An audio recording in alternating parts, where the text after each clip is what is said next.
મારું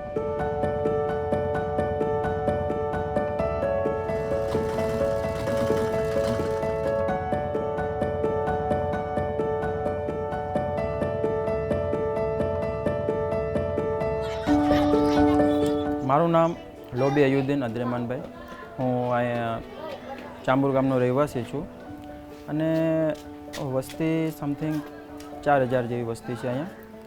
અને કહેવા જઈએ તો અત્યારે તો સમાજ લેવલ બહુ સારું થઈ ગયું છે, કારણ કે પહેલાંનો ત્યારે સમય હતો એ બહુ સ્ટ્રગલવાળો હતો, કારણ કે સમાજમાં કોઈને કોઈ ખબર નહોતી પડતી અને ધંધા રોજગાર નહોતો. અને એમાંથી જ એક જેનું નામ મહિલા છે, જે હીરબાઈબેન કરીને છે, એને સમાજમાં એક વિકાસનો કામનો શરૂઆત કરી અને મહિલાઓની મહિલાઓ ભેગી કરી એને એમાંથી એની એક મહિલાનું એક સંમેલન કર્યું અને એમાંથી જે મહિલા બેરોજગાર છે એના માટે રોજગારી ઊભી કરી, પ્લસ જેને બેંકમાં જતું નથી આવડતું એના માટે બેંકમાં જતી કરી, અને એમાંથી એને એક આગા ખાન જે સંસ્થા આવી એમાંથી એને એક નવું શરૂઆત કરી.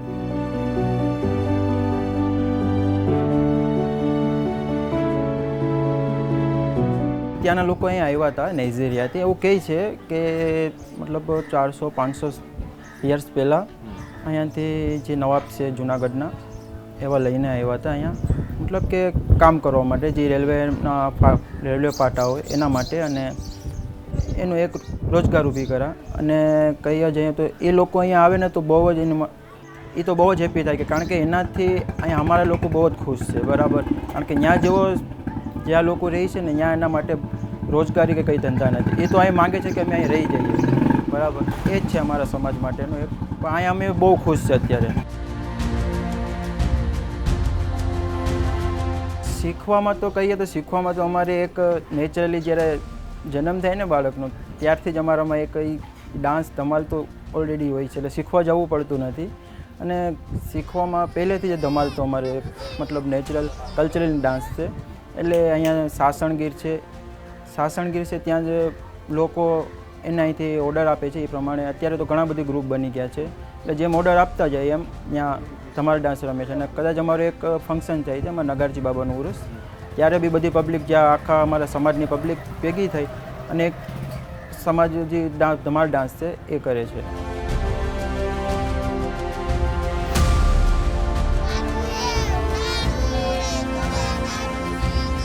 ખાસિયત એ છે કે એક જંગલી ડાન્સ તરીકે હોય છે, જેનો પહેરવેશ જંગલી હોય છે. જંગલી ડાન્સમાંથી એને ભાઈ થોડુંક શરીર પેઇન્ટિંગ કરે છે, પેઇન્ટિંગ કરીને એમાંથી એક ઢોલ બાજા હોય છે, એમાંથી એક આખું નૃત્ય બને છે. નૃત્યમાંથી બધી એક મનોરંજન થાય છે, એટલે બધા લોકોને બહુ મસ્ત લાગે છે, કારણ કે નવું છે, અહીં જોવા માટે આવે તો એને બધીને નવું લાગે, એવું બધું સરસ લાગે.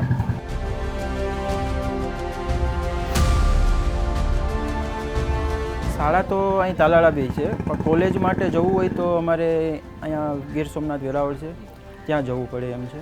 અત્યારે તો બહુ સારું છે એજ્યુકેશન, બટ થોડા સપોર્ટની અમને બહુ ખાસ જરૂર છે અત્યારે આ સમય પ્રમાણે, કારણ કે અમારે નેચરલી અમારે શરીરની અંદર તો બધી રીતની ઓલી છે, પણ ફિઝિકલી અત્યારે સમજીએ ને તો સપોર્ટની બહુ જરૂર છે અને ટ્રેનિંગની બહુ જરૂર છે અત્યારે. એટલે અમારો સમાજ આગળ જઈ શકે એમ છે. સવાઈ મતલબ કે પહેલાં તો અમારા પ્લસ કહીએ ને તો પહેલાં તો અમારા સ્પોર્ટ બાબતની બહુ ખાસ જરૂર છે, કારણ કે સ્પોર્ટમાં અત્યારે અમારા બાળકોને બહુ ઇન્ટરેસ્ટ, એટલે બહુ અતિશય ઇન્ટરેસ્ટ છે, બરાબર. ભણતરમાં થોડુંક ઓછું, પણ સ્પોર્ટની ઇન્ટરેસ્ટ બહુ છે, કારણ કે એક અમારે એવું બની શકે કંઈ સ્કૂલ અને એક અમારે કંઈ સ્પેશિયલી મેદાન મળી જાય સરકાર તરફથી, તો અમારા બાળકો અહીંયા ટ્રેનિંગ લઈ શકે ને એક ટ્રેનર મળી જાય એના માટે. અને એના માટે જઈને અમારે એવું છે કે વિદેશ સુધી પહોંચી શકે એમ છે અમારા બાળકો અત્યારે, કહી શકીએ તો.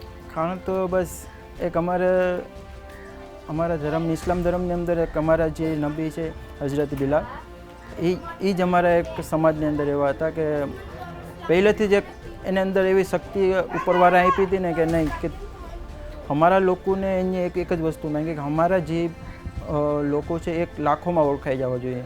એના માટે અમને એક વાળ એવા આપ્યા છે અને શરીરની અંદર એક એવો રીતના નેચરલી લુક આપ્યો છે. ને પહેલેથી જ તાકાતવર તો હોય છે જ અમારા લોકો, બટ એ બહુ સારું છે.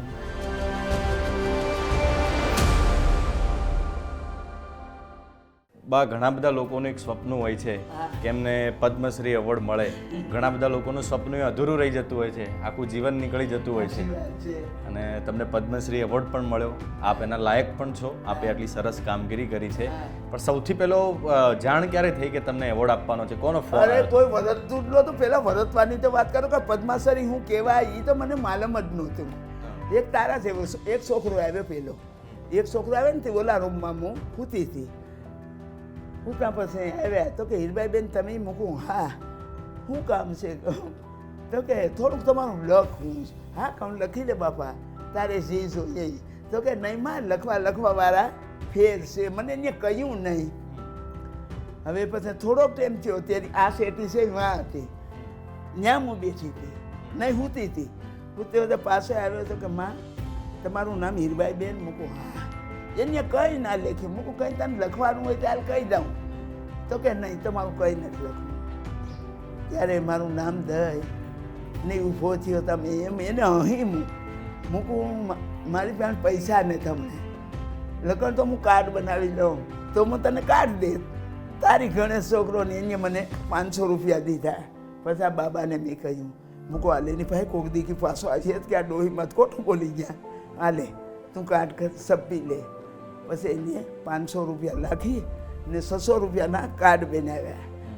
એ બસ 2 જણા આવ્યા ને પછી જાન્યુઆરીના દિવસ ભાઈ બધું ફૂટી. પદ્માસરીને કોઈ નામ તો નામ પણ અમે વરતતા નહીં કે પદ્માસરી શું કહેવાય ને. હું એટલે બધી ફૂગી શકું એ કોઈ મારી શક્તિ નહોતી. તે હું તો ખૂબમાં ખૂબ કે નરેન્દ્રભાઈ મોદી મને ગુજરાતમાં રહ્યા એનો ખૂબ ખૂબ આભાર. ને રાષ્ટ્રપતિ બેનનો એ ખૂબ ખૂબ આભાર. ત્યાં તો પછી તો ધુવાડા પછી ધુવાડો મેટોલી કરવા તે ઓલા કેવું ભાઈ ત્યાં તો કલેક્ટરનો ફોન આવ્યો. ભાઈ કલેક્ટરને મારું શું કામ આવે પદ્માસરી? તોય મને તો ખબર જ નહીં કે પદ્માસરી એવોર્ડ શું કહેવાય. તે આવડા ભણે ને તે આવડા કે દાદી માં એ પદ્માસરી એવોર્ડ છે નહીં અમારા ભણતરમાં આવે. તોય મને તો આમ બોલવું જ નહીં. પદ્માસરી એવોર્ડ થતો હોય, પદ્માસરી એવોર્ડ કેવો કહેવાતો હોય.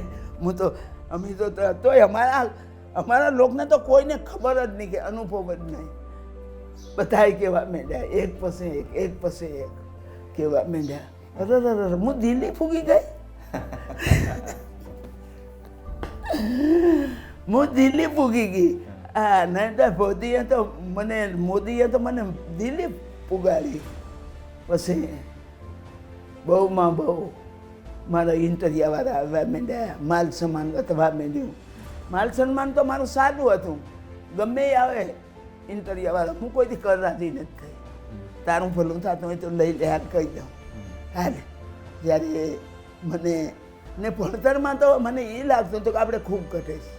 કારણ કે હું સી અનિલ અંબાણીને મુકેશ અંબાણી ફેરી બેઠી ત્યારથી મને એમ થયું હોટલમાં હું એક ઉતરી આવા કેટલાક મેં ગમે ત્યાં હિન્દુ મુસ્લિમને સમાજમાં જાઉં હતા.